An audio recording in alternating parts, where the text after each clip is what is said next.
Hello అందరూ ఎలా ఉన్నారు? ముందుగా మీ అందరికీ ధన్యవాదాలు. ఈరోజు మనకి చిల్లు టేస్టీగా పిల్లలు అందరూ ఆరోగ్యంగా ఉండేలా, పిల్లలే కదా అందరూ ఆరోగ్యంగా ఉండేలాగా ఈరోజు మనకి చిల్లు ముల్లమాకు పరోటా ఎంతో టేస్టీగా చేయబోతున్నాం. ముల్లమాకు పరోటా కోసం ఇక్కడ నేను కొన్ని ముల్లమాకు రెమ్మలు అయితే తీసుకున్నాను. చూడండి, చాలా బాగుంది, నేనైతేగా ఉంది, చాలా మంచిది ఆరోగ్యానికి కూడా. అంత ముల్లమాకుకి ఒక అరకేజీ పిండి గోధుమ పిండిని కూడా మనం తీసుకున్నాము. అలాగే ఒక ఎల్లుల్లిపాయ బుద్ధిని కూడా తీసుకోవాలి. తొక్క తీసి దీన్ని పక్కన పెట్టుకోవాలి. అయితే ఈ ముల్లమాకు మనం నేతగా తీసుకున్నప్పుడు ఇలా కాడలతో చిక్కేసి మనం చిన్న ముక్కలుగా మనం కట్ చేసి వేసేసుకోవాలి. ఆల్రెడీ ఇది నేను కడిగి డ్రై చేసి ఆరబెట్టి పేపర్ పైన పెట్టాను అనమాట. కొంచెం ఇలా ముద్రిగా ఉంటే మనం ఇలా ఆకుల మాదిరిగా మనం తీసుకోవాలి. ఇట్లా మనం ఈ ముల్లమాకునంతా ఇట్లా తీసుకొని ఇలా మనం ఈ పిండిలో వేసేసుకోవాలి. అయితే మనం ముల్లమాకులన్నీ తీసుకొని పిండిలో ఇలా మనం కలిపేసుకోవాలి. ఈ మాదిరిగా కారాన్ని కూడా మనం 1.5 స్పూన్ వరకు కారాన్ని వేసుకోవాలి. అలాగే ఇందులో కాస్తంత పసుపుని కూడా వేసుకోవాలి. పసుపు ఎందుకంటే నేను ప్రతి దాంట్లో వాడతాను. పసుపు అనేది ఆరోగ్యానికి చాలా మంచిది. మనం ఎంత వాడితే అంత ఆరోగ్యంగా ఉంటామో ఆలోచించుకోండి. అలాగే ఈ మనం తీసుకున్న ఎల్లుల్లిపాయ బుద్ధిని నేను తొక్కలు తీసేసి ఇట్లా పెట్టుకున్నాను. దీన్ని కచ్చబిచ్చగా దంచేసి ఇందులో వేసేసుకోవాలి. ఇగో తీసుకున్న వెల్లుల్లిపాయలు ఇట్లా కచ్చబిచ్చగా దంచి వేసుకోవాలి. అలాగే ఇప్పుడు ఈ పిండికి సరిపడగా మనం సాల్ట్ని కూడా వేసేసుకోవాలి. ఓకే, ఈ పిండిలో ఈ మిశ్రమం అంతా మనం వేసుకునేవన్నీ బాగా కలిసేలాగా పొడిపిండిలో కలుపుకోవాలి. ఇప్పుడు మనం అంతా కలిసిపోయింది. కాస్తంత వాటర్ని యాడ్ చేసుకుంటూ పిండి మనం లూజ్ అవ్వకుండా కలుపుకోవాలి. మనం పిండి అంతని కూడా మనం ఇలా లూజ్ లేకుండా గట్టిగా మనం కలుపుకోవాలన్నమాట. ఆ ముల్లమాకు కూడా మొత్తంగా అందులో పిండిలో కలిసిపోతుంటుంది. స్మెల్ కూడా చాలా మంచిగా వస్తుంది. ఆరోగ్యానికి కూడా చాలా మంచిది. చూసారా, ఇట్లా లూజ్ అవ్వకుండా మనం ఈ పిండి అనేది ఇలా కలుపుకోవాలి. ఇప్పుడు మనం పిండి అంతటిని ఇట్లా మనం సాఫ్ట్గా మంచిగా కలుపుకున్నాం కదా. ఇంకొంచెం ఇది సాఫ్ట్ అవ్వాలి. అక్కడక్కడ చూసారా ఇట్లా నోపులా కాస్తంత రఫ్గా ఉంది. ఇప్పుడు దీన్ని మనం ఒక 10 నిమిషాలు మూత పెట్టి వదిలేస్తే పిండి అనేది ఆవిరి పడుతుంది. 10 నిమిషాల తర్వాత మనం జస్ట్ ఇట్లా కలిపేసారి సాఫ్ట్ అయిపోతుంది.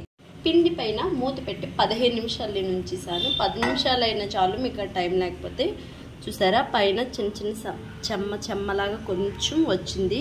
ఇప్పుడు జస్ట్ మనం దీన్ని ఇట్లా అంటే చాలు, సాఫ్ట్గా చాలా స్మూత్గా అయిపోతుంది. ఎక్కువ కష్టపడే అవసరం లేదు దీనికోసం.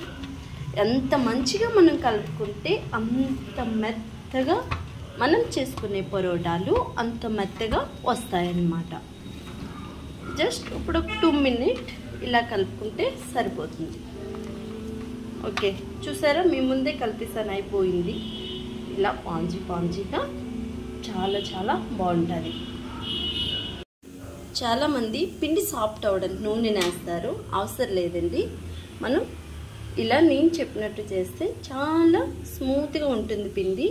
ఇలా ఏమాత్రం గోల్గా తీసుకుంటే సరిపోతుంది. తీసుకునే 1 కేజీ చపాతీ పిండి అన్నీ ఇలా గోల్గా చేసుకున్నాం కదా. ఒక గోలిని తీసుకున్నాము. దీనిపైన కాస్తంత పొడి పిండిని అలా అప్లై చేసి దీన్ని ఇలా మనం పాముకోవాలి. గుర్తుపెట్టుకోండి, చపాతీ పామడంలో కూడా తేడా ఉంటుంది. మరి పల్సగా పామేసుకోకూడదు, మరి ఎక్కువ పిండిని కూడా వేసుకోకూడదు మనం ఇందులో. ఓకే, ఈ మాదిరిగా చేసుకొని దీనిపైన కాస్తంత ఆయిల్ని ఇట్లా పోసుకొని ఇలా దీని అంతటికి ఇలా అయ్యేలాగా చేసుకున్న తర్వాత మధ్యలోకి ఒక మడత పెట్టుకొని ఆ మడత పైన కూడా కాస్తంత ఆయిల్ని ఇలా అప్లై చేసుకోవాలి. అప్లై చేసిన తర్వాత ఇంకొక మడత కూడా మనం వేసుకోవాలి. వేసుకున్న తర్వాత మళ్ళీ కాస్తంత పిండిని తీసుకొని ఇట్లా. ఓకే, ఇప్పుడు దీన్ని ఇలా మనం చేసుకోవాలి. ఓకే, ఇలా చేసుకోవడంతో పరోటా అనేది మనం మధ్యలో కొంచెం నూనెని వేసుకున్నాము కదా, అదేం చేస్తుందంటే పొరల్ని అంటుకోనుకున్న పొరలుగా ఉంచుతుంది అనమాట. ఇప్పుడు మనం స్టవ్ పైన అట్టల రేకు పెట్టుకున్నాము. ఆల్రెడీ అట్టల రేకు హీట్ ఎక్కింది. దీనిపైన అట్టల రేకు అయితే మంచిగా హీట్ ఎక్కిన తర్వాత మనం వేసుకోవాలి. మనం చేసుకునే పొరోటా వన్ సైడ్ బాగా కాలిందని అర్థం ఏంటంటే ఇలా పైకి బబుల్స్లా వస్తుంది అనమాట. ఇలా బబుల్స్లా వచ్చినప్పుడు మనం దీన్ని ఉల్టా చేసుకోవాలి.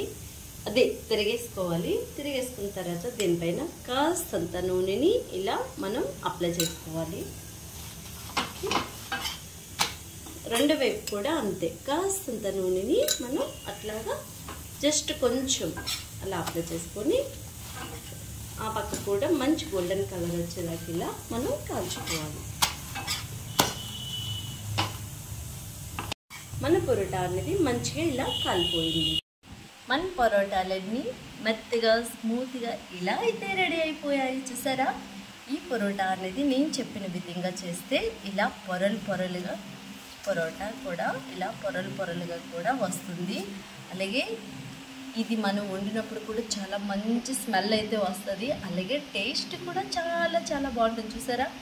చిన్న పిల్లలకు కూడా ఇది చాలా ఇష్టంగా తినేస్తారు. దీంతో కర్రీ కూడా అవసరం లేదు.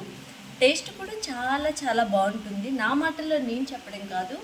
ములమాకు అనేది చాలా ఆరోగ్యాలు ఉన్నాయి. ములమాకులో అందరికీ మీ అందుబాటులో ఉంటే అస్సలు చేయకండి. ములమాకు తెచ్చుకొని ప్రతి కర్రీలో కూడా వాడుకోండి. ఆరోగ్యం కాపాడుకోవడం మనందరి బాధ్యత. ఆరోగ్యమే మహాభాగ్యమని మన పెద్దలు చెప్పారు కదా. ఈ వీడియో మీకు కూడా నచ్చిందా? అయితే ఎందుకండి ఆలస్యం, నేను చేసినట్టుగా మీరు కూడా కిచెన్లో స్టార్ట్ చేసేయండి. ఆరోగ్యమైన ఫుడ్ తీసుకుందాం, అందరిమే ఆరోగ్యంగా ఉందాం. నెక్స్ట్ మంచి సరికొత్త వీడియోతో మళ్ళీ కలుసుకుందాం. అంతవరకు మీ అందరికీ బాయ్.